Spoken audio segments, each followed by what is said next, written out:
Good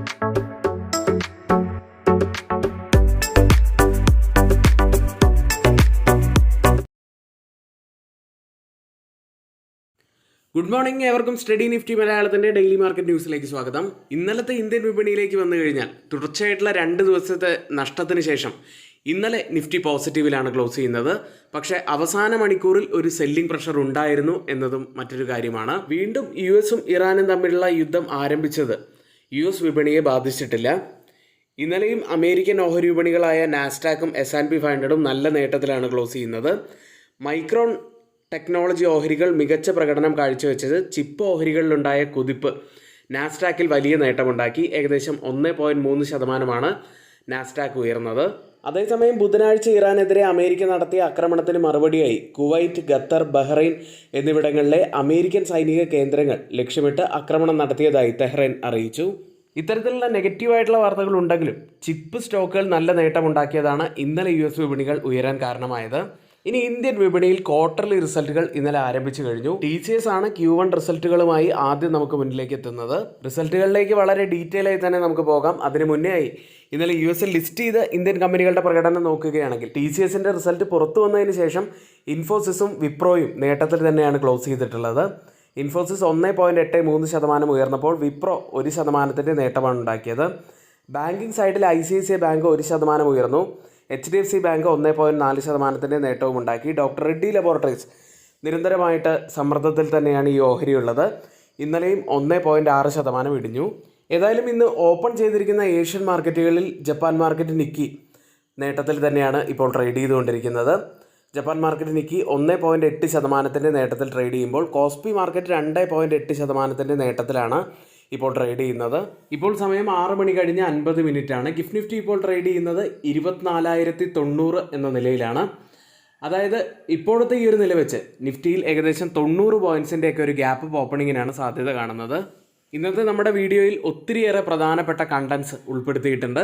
അതുകൊണ്ട് തന്നെ എല്ലാവരും ഇപ്പോൾ തന്നെ നമ്മുടെ വീഡിയോയ്ക്ക് ലൈക്ക് ചെയ്യാൻ ശ്രമിക്കുക. ഇന്ന് ഇന്ത്യൻ വിപണിയെ ബാധിക്കാൻ പോകുന്ന ഏറ്റവും പ്രധാനപ്പെട്ട കുറച്ച് കാര്യങ്ങളാണ് ഇനി നമ്മളിവിടെ പറയാൻ പോകുന്നത്. TCS-ന്റെ റിസൾട്ട് പുറത്തു വന്നു. ADB ഇന്ത്യയുടെ ഫിനാൻഷ്യൽ ഇയർ 2027 ഗ്രോത്ത് ഫോർകാസ്റ്റ് കുറച്ചിരിക്കുന്നു. കൂടാതെ ഇന്ത്യൻ പ്രധാനമന്ത്രി നരേന്ദ്രമോദിയുടെ ഓസ്ട്രേലിയൻ സന്ദർശനം നടന്നുകൊണ്ടിരിക്കുകയാണ്. ഒത്തിരിയേറെ സ്റ്റോക്കുകൾ അതുമായി ബന്ധപ്പെട്ട് ഫോക്കസിൽ വരാൻ സാധ്യതയുണ്ട്. അതിനെക്കുറിച്ച് ഡീറ്റെയിൽ ആയി തന്നെ നമുക്ക് നോക്കാം. ഏതായാലും യുദ്ധവുമായി ബന്ധപ്പെട്ടിട്ടുള്ള വരുന്ന വാർത്തകൾ വളരെ ഇമ്പോർട്ടൻ്റ് തന്നെയാണ്. ഇപ്പോൾ US-ഉം ഇറാനും തമ്മിലുള്ള 21 ദിവസത്തെ വെടിനിർത്തൽ അവസാനിച്ചതോടെ തുടർച്ചയായിട്ടുള്ള 2ാമത്തെ ദിവസവും US ഇറാനിൽ ആക്രമണങ്ങൾ നടത്തുകയുണ്ടായി. ഇതിന് മറുപടിയായി ഗൾഫ് രാജ്യങ്ങളിലുള്ള US മിലിറ്ററി ക്യാമ്പുകളിൽ ഇറാനും തിരിച്ച് ആക്രമണം നടത്തിയതായി ഇറാൻ അറിയിക്കുന്നു. ഇനി TCS-ന്റെ റിസൾട്ട് ഇന്നലെ പുറത്തു വന്നിരുന്നു. അതിലേക്കാണ്. രാജ്യത്തിലെ ഏറ്റവും വലിയ IT സേവന കമ്പനികളിലൊന്നായിട്ടുള്ള ടാറ്റ കൺസൾട്ടൻസി സർവീസസ് 2026-27 സാമ്പത്തിക വർഷത്തിൻ്റെ ആദ്യ പാദത്തെ, അതായത് ഏപ്രിൽ മുതൽ ജൂൺ വരെയുള്ള ഫലങ്ങളാണ് പ്രഖ്യാപിച്ചത്. അറ്റാദായം നെറ്റ് പ്രോഫിറ്റ് 13,349 കോടി രൂപയായിട്ടാണ് റിപ്പോർട്ട് ചെയ്തത്. മുൻ പാദത്തിൽ അത് 13,718 കോടി രൂപയായിരുന്നു. അങ്ങനെ താരതമ്യം ചെയ്യുമ്പോൾ 2.7% കുറവാണ് ക്വാർട്ടർ ടു ക്വാർട്ടറിൽ കമ്പനിക്ക് ഉണ്ടായിട്ടുള്ളത്.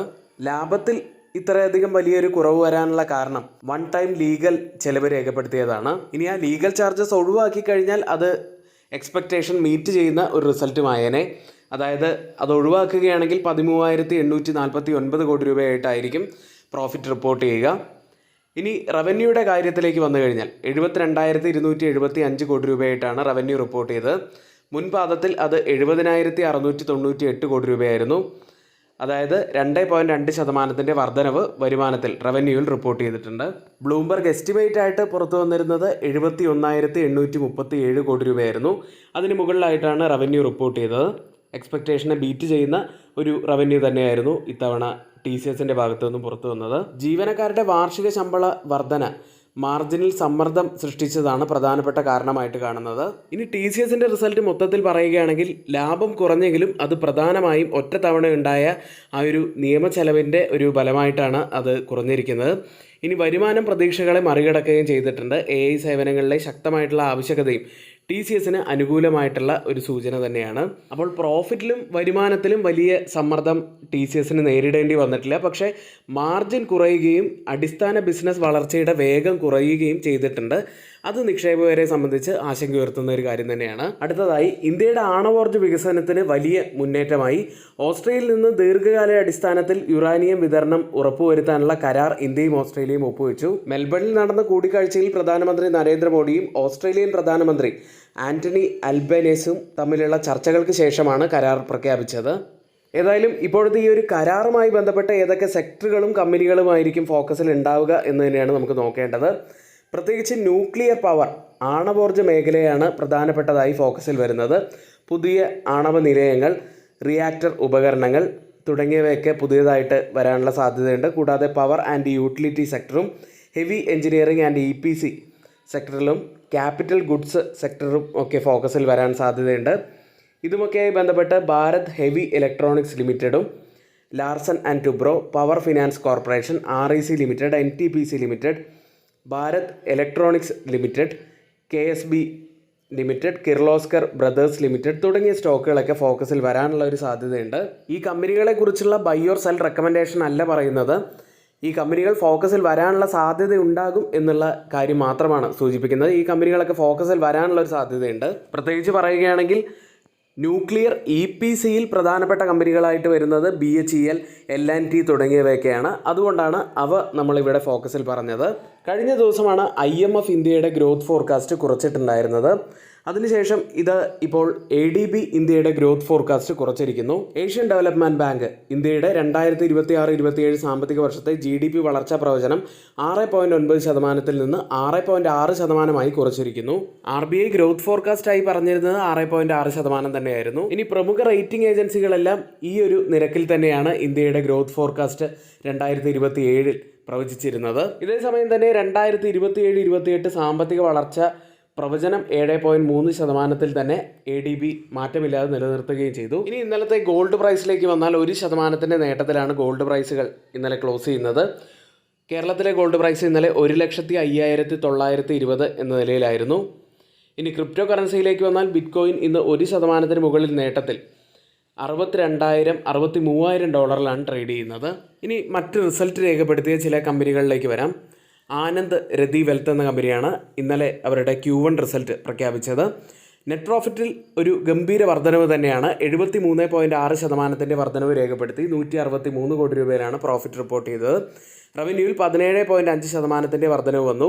322 കോടി രൂപയായിട്ടാണ് വരുമാനം റിപ്പോർട്ട് ചെയ്തിട്ടുള്ളത്.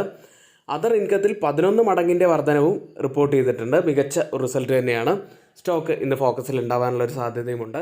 മറ്റ് സ്റ്റോക്കുകൾ നോക്കുകയാണെങ്കിൽ ആദ്യം മുത്തൂറ്റ് ഫിനാൻസിൻ്റെ ഒരു ക്വാർട്ടർലി അപ്ഡേറ്റ് ഉണ്ട്. AUMൽ 18% വർധനവാണ് ഇയർ ഓൺ ഇയറിൽ റിപ്പോർട്ട് ചെയ്തിട്ടുള്ളത്. ഡിസ്ബേഴ്സ്മെൻറ്റിൽ 49% വർധനവും കളക്ഷൻ എഫിഷ്യൻസി ആയിട്ട് പുറത്തു വന്നിരിക്കുന്നത് 497 BPSുമാണ്. ഇനി മറ്റ് പ്രധാനപ്പെട്ട സ്റ്റോക്ക് ന്യൂസുകൾ നോക്കാം. ആദ്യം ഡിക്സോൺ ടെക്നോളജീസ്. വിവോ മൊബൈൽ ഇന്ത്യയുമായി 51:49 സംയുക്ത സംരംഭം. ഇന്ത്യയിൽ സ്മാർട്ട് ഫോൺ ഉൾപ്പെടെയുള്ള ഇലക്ട്രോണിക് ഉപകരണങ്ങളുടെ OEM നിർമ്മാണം. വിക്രം സോളാർ എന്നതാണ് മറ്റൊരു കമ്പനി. എവർവോൾട്ട് സോളാറുമായി 130 megawatt mono PERC DCR solar സെല്ലുകൾ വാങ്ങാൻ കരാറിൽ ഒപ്പുവെച്ചു. അടുത്ത പവർ ഗ്രിഡ് കോർപ്പറേഷൻ ഓഫ് ഇന്ത്യയാണ്. പുതിയ ഇന്റർ സൈറ്റ് ട്രാൻസ്മിഷൻ പദ്ധതിക്കായി വിജയകരമായ ബിഡറായി കമ്പനി മാറി. അടുത്ത ഹാവൽസ് ആണ്. നോർവേയിലെ പിക്സി ASുമായി ചേർന്ന് ഇന്ത്യയിൽ ബാറ്ററി എനർജി സ്റ്റോറേജ് സിസ്റ്റം വികസിപ്പിക്കും.